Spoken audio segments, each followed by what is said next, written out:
you hear me out there? Is anybody there? That goes for Christmas past. I was trying to sound like an echo, you know, when you shout down a Hello, hello. hello, hello, hello. Oh my gosh, hello, dude, you should be hello, Ebenezer hello, Scrooge hello, for hello. Christmas. Hey, what do you mean I am anyway? You're a Scrooge.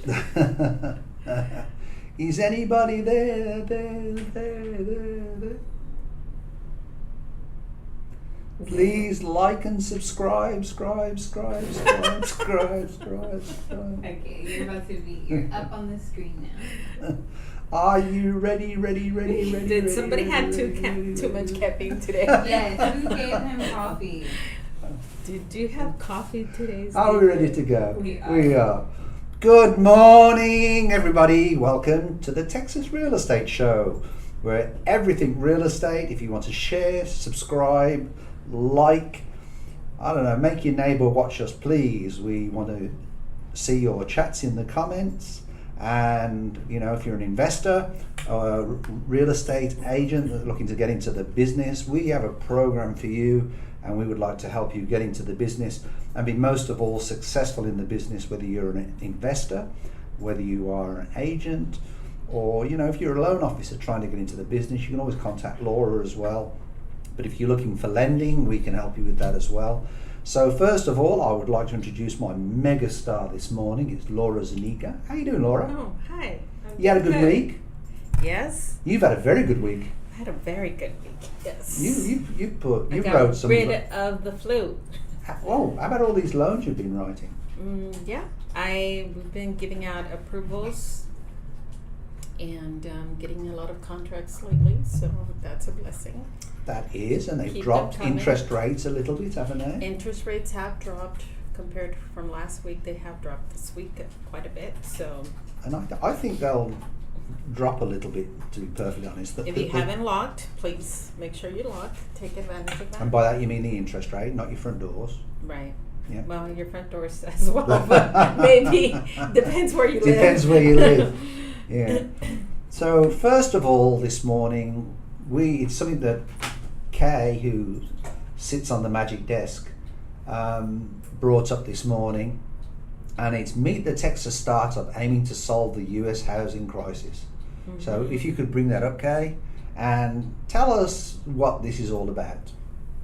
So there's a new startup called Cedar that is coming to Austin, and it looks like they're trying to, bring more apartment complexes, more multifamily homes, but they're trying to build in urban areas that are kind of already filled with people. And it's really, a lot of people, especially Texas, one of the big draws for Texas is the affordability, as well as the fact that you're almost guaranteed a nice little bit of land when you do purchase your home. So it's kind of one of those things where it's like, that they're not from Texas when, they start trying to stack apartments on apartments. And I don't even know if our infrastructure is ready for that. I think, my personal opinion is, it depends where they're going to build this.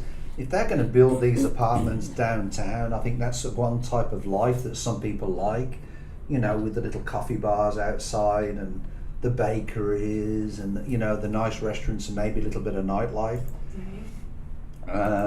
I think that's one thing, but if they're looking at doing these in some of the rural areas, I can't see it being effective, and I don't think it's helping the housing crisis, to be perfectly honest. Yeah. I think if I was buying a single family home, and that's one of the problems in Texas, there's no zoning.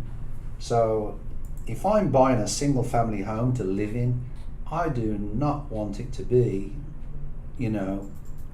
buy an apartment unless that apartment looks really, really nice. And that's not to be offensive to people that live in apartments, but not all apartments have the same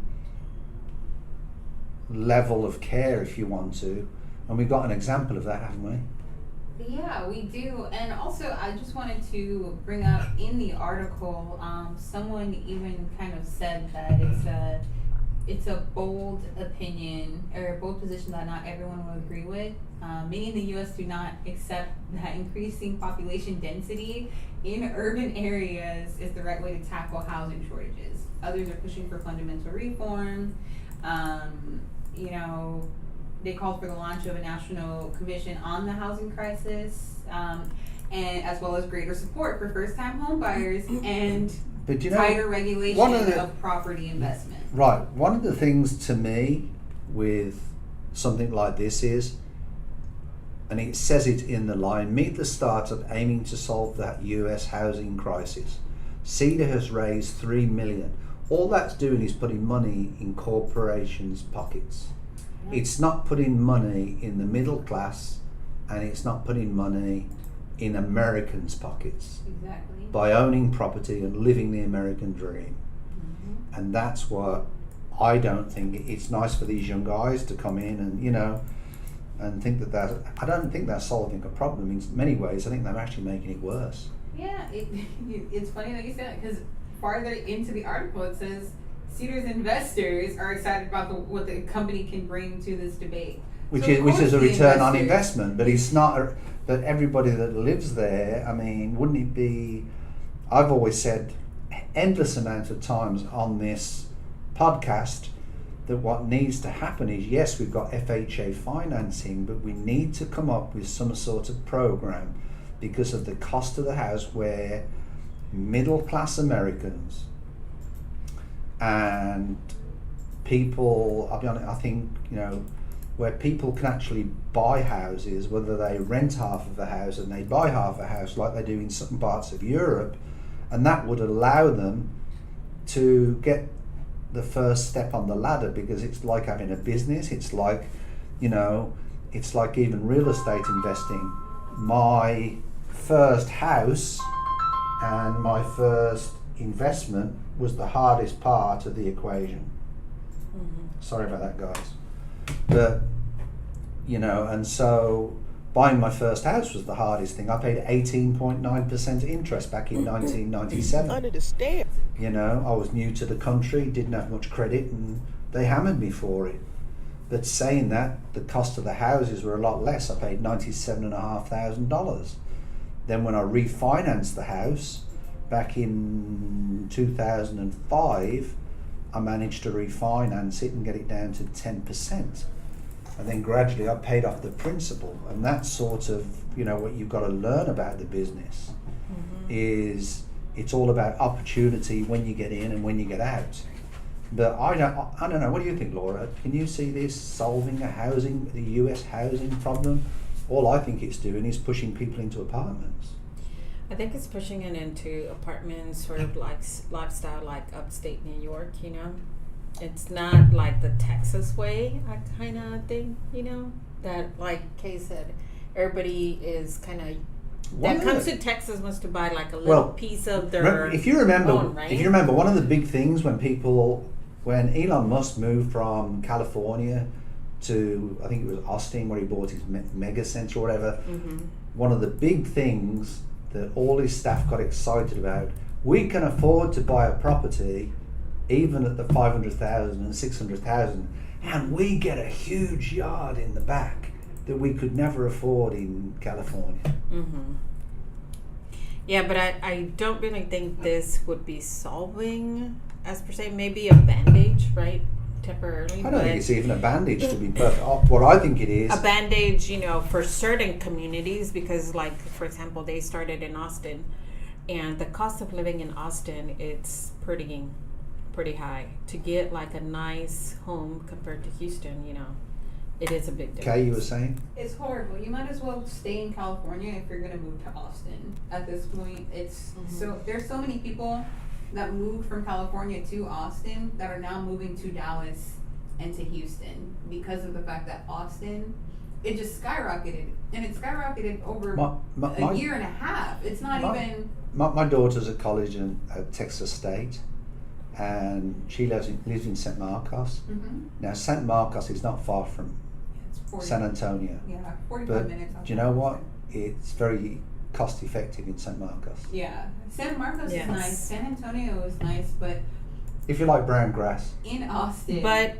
they have to, if they're going to make these to solve, in my opinion, the housing market or whatever, they need to make sure that they're making these condos or townhouses or whatever it is that they're making apartments into FHA approved, because there's a lot of condos are out there already that are not FHA approved, and the majority of the first time home buyers are most likely going to qualify under the FHA. Right.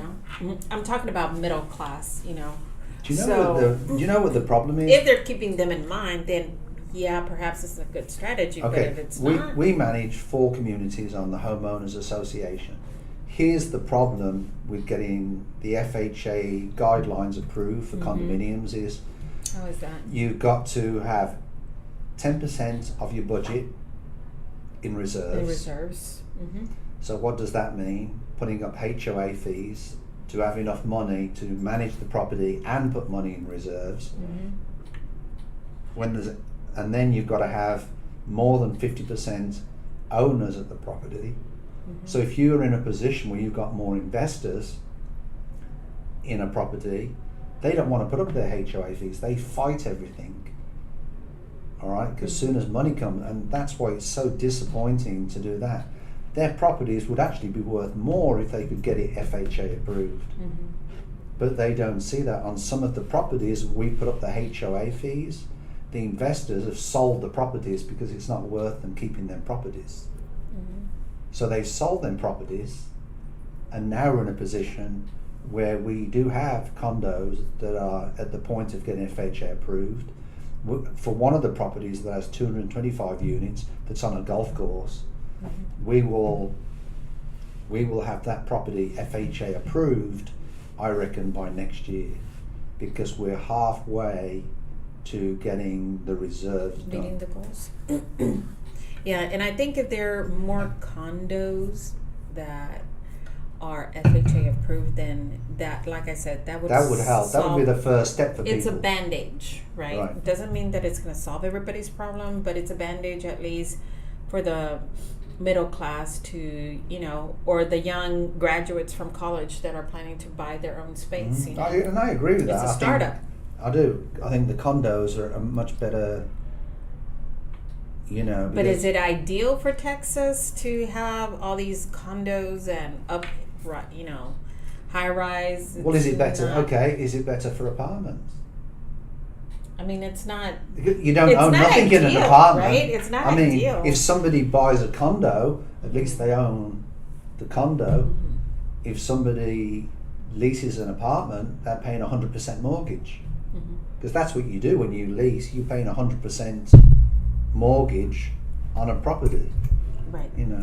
I think too, just kind of with this in the video that we're going to look at. Yeah, go on. Let's roll that video. Come on. But what Laura was saying was, it has to be for middle class. It has to be for people that are looking for houses. If they're just building nice high rises, things like that, where people who, just want a temporary. Yeah, it's like that doesn't solve the crisis. You're not making like you said, accessible. Yeah, you're not making it accessible to the people that actually are in the actual crisis. It's but kind of pointless. The more apartments that you have in an area means that the less houses you have in an area, which means that the prices of the houses are actually going to go up. So, and then with the price of the apartments being because it's all about supply and demand. Mm-hmm.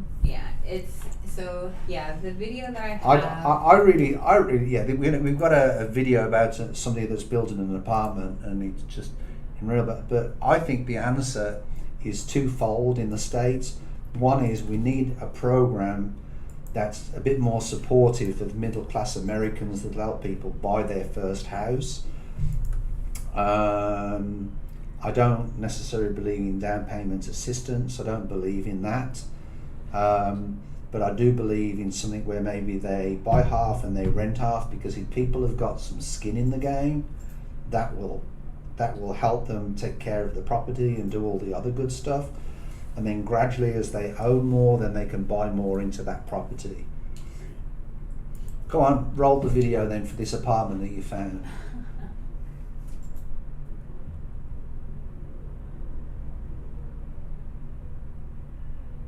So this is the lobby of the apartment.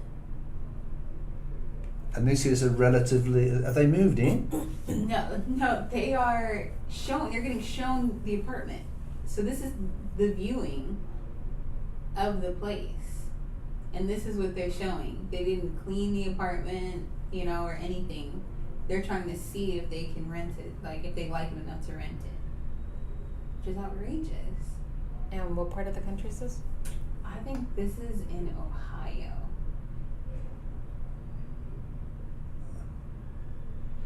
There's bugs. That's disgusting. Why? I just wonder why there was a fridge in the middle of the hallway. They're doing a makeshift kitchen. Oh my God. What is that, like a... It's a toilet. It's a toilet just stuck on, like, a floating toilet. It's so weird. Yeah, you need to get out of there, darling.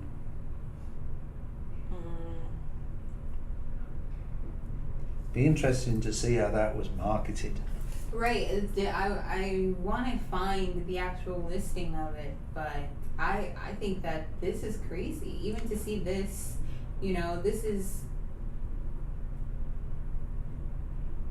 I'm just so confused as to how you can show this and be like, yeah, so do you want to rent this apartment with us? Because she hasn't even moved in yet. This is just like... It's trashed and it's available for viewing. Right. At least take out the trash. It's just a trash can in there.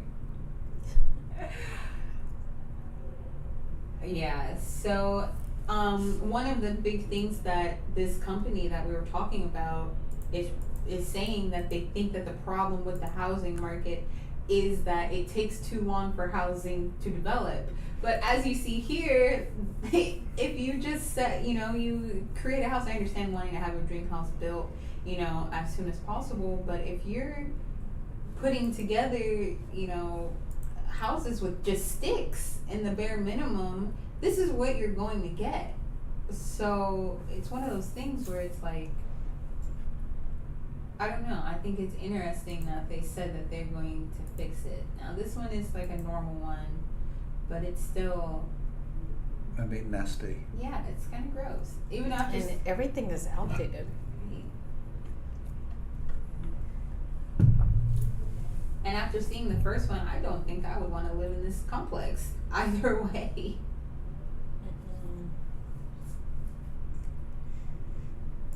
So. But there is not every I like the little baby that's just there. Nice. What are we doing here? Like, why are we here? Don't bring me here, Mom. My personal feeling is I don't rent anything unless I wouldn't live in it myself. But there's a lot of people that are like that. That poor little baby is probably so confused. Yeah. Someone made a good point. I'm looking for the comment, but they said that every renter should have access to the phone number to an inspector or to their local housing authority so that they can reach out to them about this. At least call them and see if that can be done. There's something called Mr. Google now. I mean, that's basically, it's different for every area and every, I think what needs to happen is people need to read their leases. Yeah. That's my opinion. We have disagreements sometimes with tenants because they don't read their leases. They just, when they move in, they're so excited, all they want to do is to sign it and move on. But yeah, I don't know. But the truth of the matter is, I think, I don't think people should be scared to, go to local authorities if they've got a problem with the landlord. Yeah, I don't think they should either. especially if you. And if you look in the lease, though, in all fairness, if you look in, I know this is how it is in Texas anyway. If you look in Texas on a lease, the landlord has obligations and the tenant has obligations, Right. and they're quite clearly stated in that lease. You know, and quite honestly, if two people can't get anything resolved amicably, then what happens? It normally ends up in law court, Yeah. which costs everybody money, you know, because them bloodsuckers will take every bit they can, you know.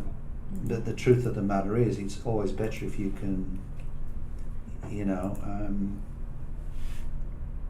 sort it out amicably, because at the end of the day, I want a good relationship with my tenants, you know. So let's talk about mortgage applications then. So they've gone up, have they? Yes, mortgage applications have gone up these last couple of weeks, which is a good sign for us in the industry.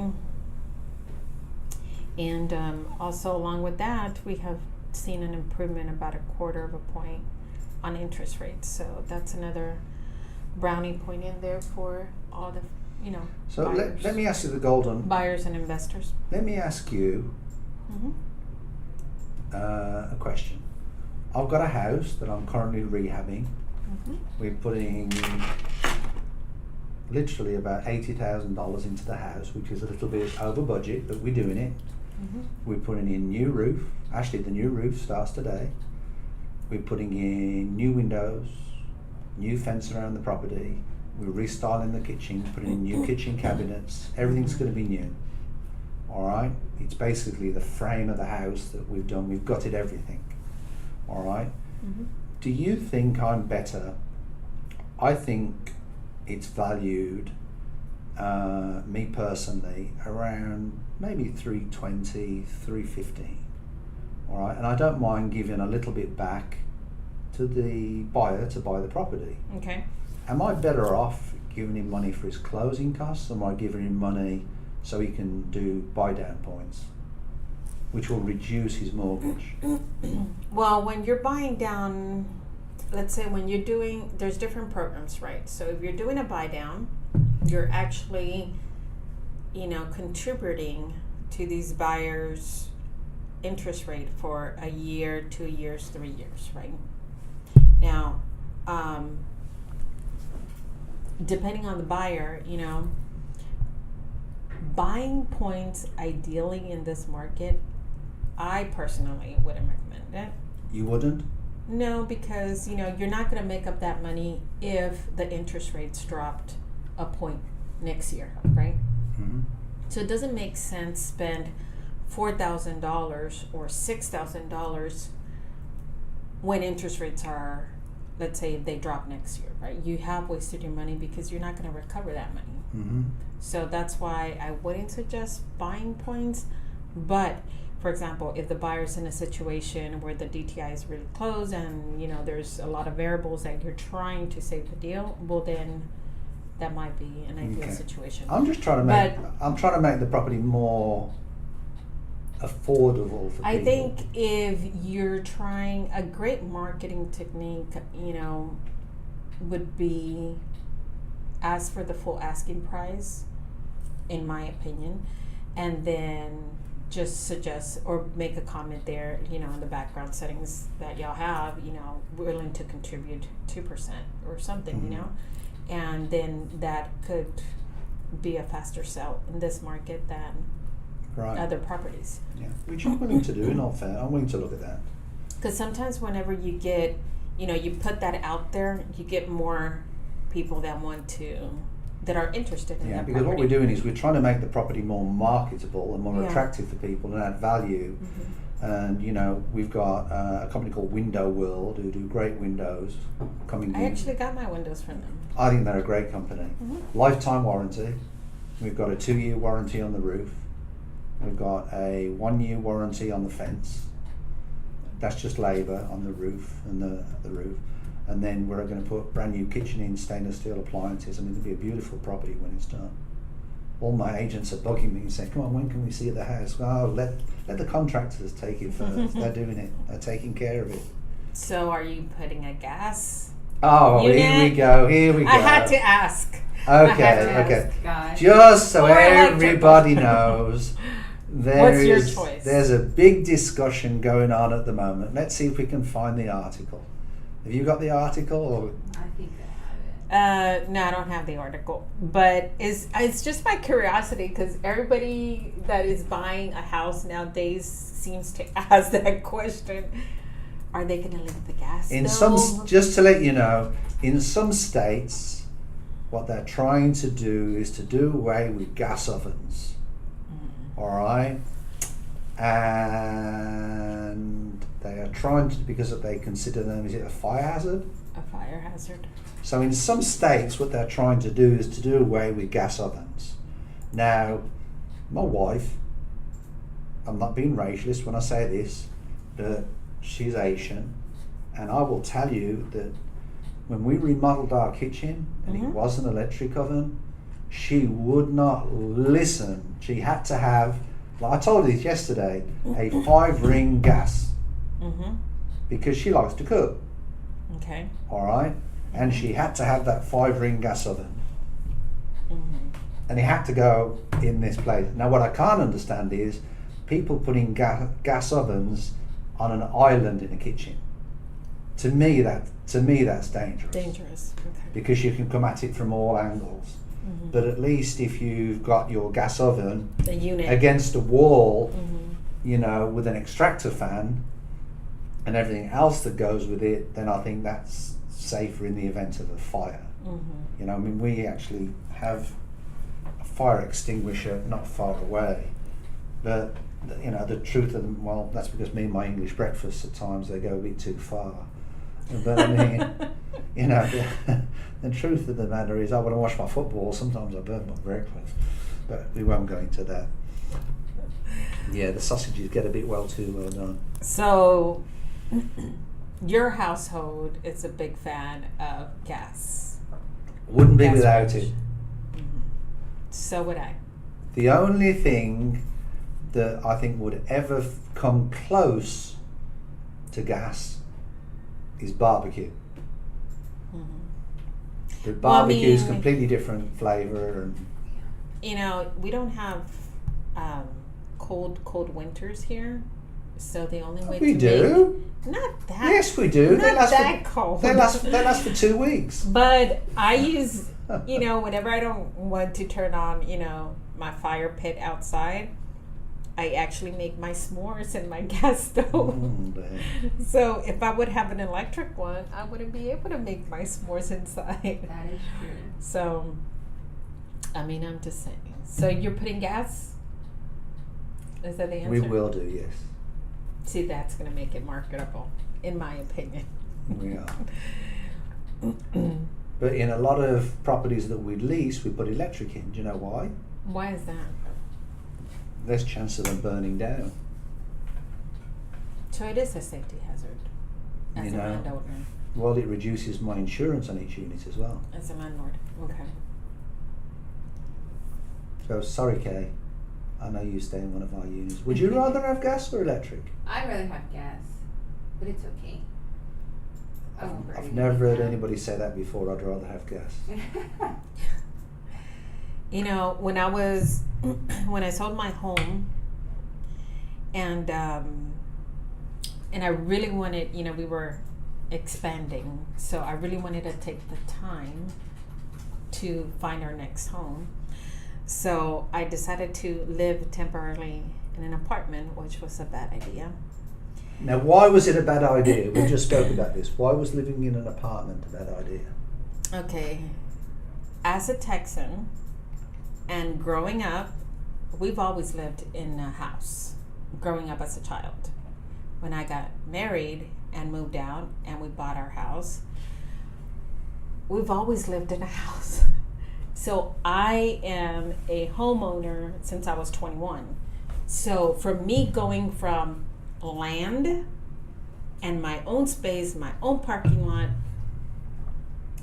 you know, my area, And your posh Lexus. then going from that to you can only park in these spaces, you have to pay for that parking spot, you have to pay for that garage, and there was a lot of restrictions. And then listening to my neighbors screaming sometimes, or listening to their loud TV really late at night, it was like, y'all have no sense of being good neighbors.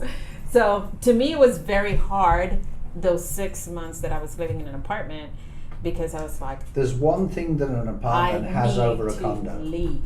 With an apartment, if you're on a ground floor unit and the unit upstairs leaks into your unit, it's up to the apartment to get it fixed. If you're in a condominium and the water upstairs, say the toilet's got a leak around the wax ring and it comes down into the unit downstairs, that's strictly between the owners. And getting the owners to do it is very, very difficult. Yeah, I was not a fan of an apartment. I would never live in a condo. When I got here, I lived in an apartment, and I'll be honest with you, I lived there for about 9 months. Or it must have been 12 months because of a 12-month lease. But I lived there, and it wasn't too bad.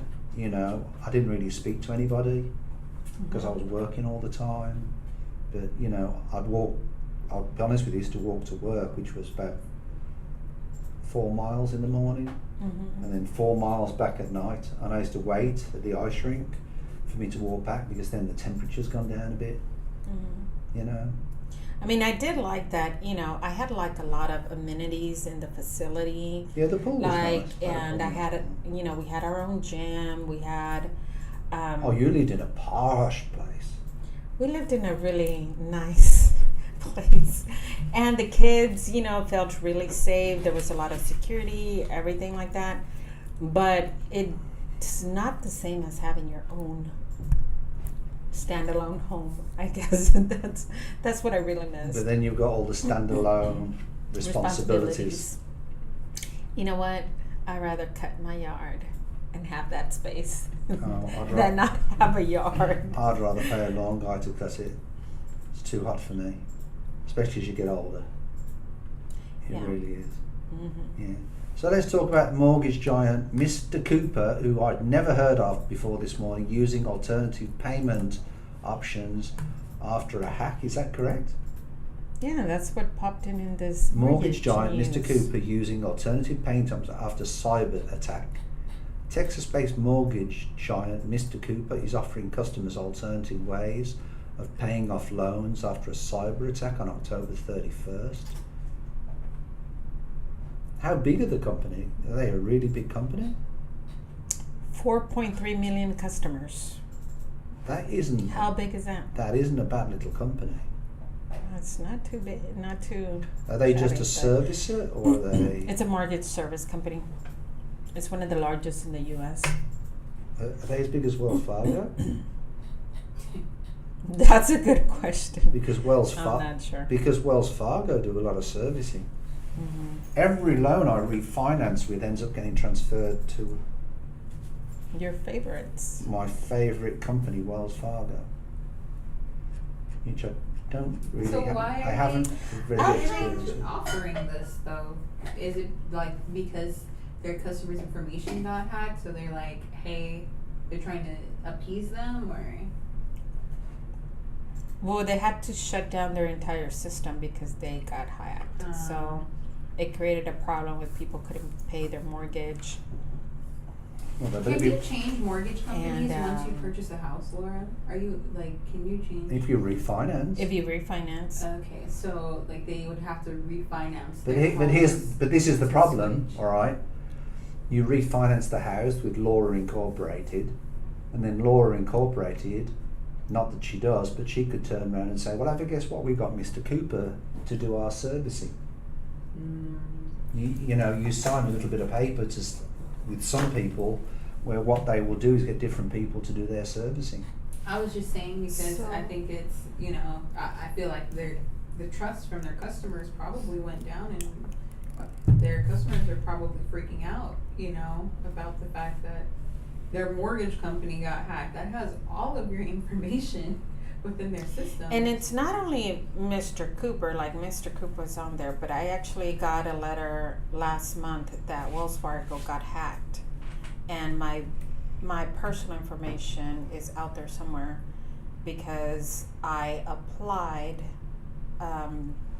back in March. I applied for a vehicle I did a vehicle application with them. Ended up not going with them, ended up going with, the manufacturer financing. Mm-hmm. But they sent me a letter last month that Wells Fargo auto financing thing got hacked. So Did you see this on here as well? American Airlines pilot union hit with ransomware. what? On the page I've got open, it says American Airlines pilot union hit with ransomware. No, had not seen Japan that. Aviation Electronics say servers accessed during cyber attack. There's a lot of it going on. Yeah, so it's a lot of hacking happening. So beware whenever you sign into any thing or get email. Make sure it's coming from a good source and not I just check click away. my bank account every morning, and I can't tell you, and we've got a lot of accounts, but I can't tell you how many times when it goes pending, if it isn't anything I've written or charged on an account, I tell them stop the payment, and they'll normally say, okay, we're going to send you a new card. That happened to me last week. Got new cards. So. Yeah, definitely. So I hope Mr. Cooper can sort it out, because that's a little bit rough on Mr. Cooper. As I said, I'd never heard of Mr. Cooper. Let's talk about this. I don't know who put this in. Should you refinance your home after divorce? Did you put this in, Laura? Yes. Are you trying to hint? No, there's a lot of people that have asked me this question before. Unless protected by a trust or a prenuptial agreement. I all was feeling property- very sick, so I told them that I would start calling them as soon as I got my voice back. But I think it's up in the rise. I'm not quite sure if divorces are in the rise, just like mortgage rates. But, it's somebody that was, trying to get some information on what kind of documentation was needed, because, they're heading towards the untying the knot path. And, this person was on title, but was not on the loan. So this person didn't know, so what kind of documentation do I need if she decides not that she wants to keep the house and I need to keep it? What do I need to do, Qualify for a loan? So, and then I pretty much walked him through the steps that he has to complete an application, provide, his employment stuff, blah, blah, blah, blah, blah. And they also have to have that conversation, because we live in Texas and it's 50-50. Community state. So, they have to have that conversation, and that's going to happen. And so I have a big question for you, and I know you're not an attorney. Mm-hmm. I inherited a fair amount of money from my father. I was lucky enough to do that in 2015, and also from my mother in 2021. That isn't considered community property. Mm-mm. Did you know that? No? Yeah, that isn't considered community property. I've actually spoke to an attorney Because about you that. inherited Right, from your father. right. Now I put that money into a business, Then and as we'll it have to grown, split it. then I don't know if that would be considered, the growth in the funds Mhm. would be considered Community. property. Yeah, so I had a couple of calls from, Because I am dying. opposite genders asking me this question that, they were not on the loan, so they wanted to know what has to happen. And, and if it was the right decision of refinancing or doing a home equity loan, or what to do so that they can buy the other party out as well. That was another it's question. tough. And the other, So, and it is not like one rule, aligns up for everybody that is going through this situation. It's just, it has to be custom based on what the current situation is, what type of monies they have, so on. One of the things I just want to say is selling and negotiating with two parties while you're selling a house, if they're divorcing, is very, very, very difficult. Because you can't do anything until you get a divorce decree. So the court says who's got the house. And even then, when you're negotiating, sometimes it's very, very difficult. Yeah, the parties that called me, they were very sure that the other party did not want anything to do with the home. So they were wanting to know what they could do in regards to getting prepared for that. So I'm glad that, my realtor partner shared my information with them, and I was able to talk to them. And I also told them that, they also have to talk to their accountant to see how much money, if they sell their home, how much of that net worth they have to declare in their taxes and all of that. Because it's not just, untying the knot and refinancing. There's a lot more than that, what has to be done. So I think that's a good point to bring up. So always consult with your loan officer or call me, and then we can walk you through the process on what's the best strategy. And I personally, I would always recommend consulting an attorney as well, or an accountant. I have a very good accountant who looks after all my stuff. He's does a perfect job. But anyway, and for example, one of the guys that called me, they purchased their house with a 2.5 interest rate. So, it was he's one not of those, too happy about. It was one of those things like, what do I do?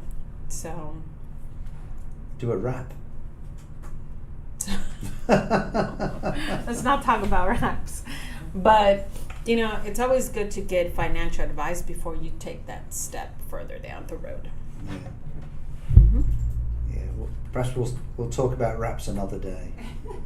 A wrap mortgage. All right, guys. I think we'll wrap that up. Getting out. We'll wrap it up for today.